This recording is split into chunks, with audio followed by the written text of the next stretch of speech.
Sarah and James had been high school sweethearts, the kind of couple that everyone envied. He was a football star. She was a girl with a brightest smile. They got married very young, full of dreams, promising each other forever. At first, they were happy, really happy. They built a beautiful home in the Texas, where the American dreams were alive. White picket fence, backyard barbecue, and Sunday church services. But dreams are fragile, and sometimes forever is only an illusion. Sarah gave birth to their first daughter, Emily. She was everything a parent could wish for: smart, kind, and full of life. James was overjoyed at first. He bought pink teddy bears and painted the nursery in soft pastel colors. But when their second child arrived, another girl, something changed. James' excitement dimmed. He was still a good father, still present, but still present, but there was an unspoken tension between them, the kind of tension that sat heavy in the air, even when no words were spoken.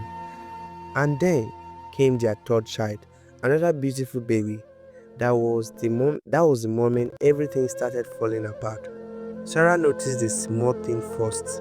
The way James no longer touched her belly during pregnancy, the way he avoided looking into her eyes when the doctor announced it's a girl, the way he barely held the baby when she was born. Then came the bigger things: the long night at work, the cold distance between them, the way he barely looked at their daughters when he came home, as if they were reminders of something he couldn't change. Sarah tried to talk to him. She reminded him that children were a blessing, that love wasn't measured in chromosomes. But James had other ideas. He grew up in a family where men carried a legacy. His father had drilled it into him since childhood. A man without a son, house no name. And no matter how much he loved Sarah, no matter how much history they had shared, that belief was stronger than any vow they had taken. One evening, James came home and said the words that shattered her world. "I think we should get a divorce." Sarah had stopped.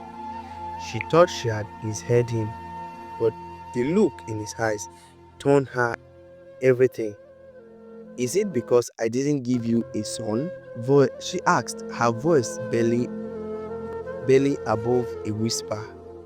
James didn't answer, but silence is an answer too.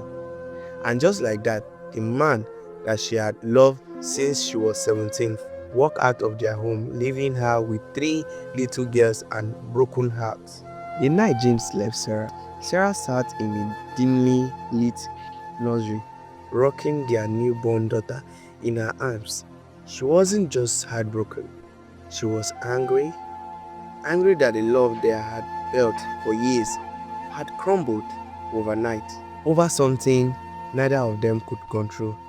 Angry that James had chosen legacy over love.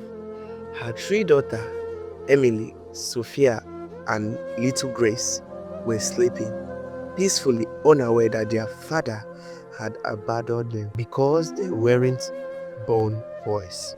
But reality hit hard and fast. Raising three kids alone in America wasn't easy.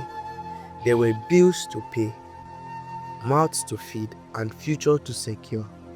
The divorce settlement left her with house but no emotional closure. She had to find strength where there was only emptiness. James moved on quickly with a year. News spread he had remarried. His new wife, Amanda, was younger, vibrant, and from a wealthy family. But most importantly, she was already pregnant, and everyone knew that James was hoping for. Sarah watched from a distance as he paraded his new wife like a badge of honor. He looked happy, free like a man who had finally escaped a curse. But karma doesn't forget. Months later, Sarah heard the whisper. James' new wife had given birth, and just like before, it was a girl. Sarah didn't know whether to laugh or to cry. James had walked away from his family in pursuit of something he believed he deserved. But fate had other plans. Yet, despite everything, Sarah didn't wish him pain. She had learned something powerful. A son doesn't define a man, a father does. And James, he had failed the test. Sarah, on the other hand, was thriving. She had gone back to school, earned her degree, and started her own business. She raised her daughters to be strong, independent, and unshakable. They were her legacy. And one day, when James came knocking at her door, full of regret and empty apologies, Sarah stood tall, looked at him in the eye, and simply said, "You left us once. We don't need you now." Years passed and life moved on, but James' regrets never did. His second marriage didn't last.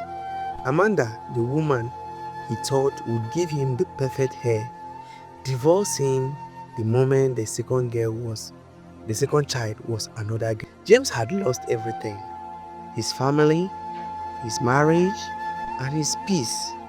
One evening, he sat alone in a small apartment, surrounded by silence. His once proud life, filled with ambition and stature, had crumbled into emptiness. Meanwhile, Sarah and their daughter thrived. Emily was in college, studying law.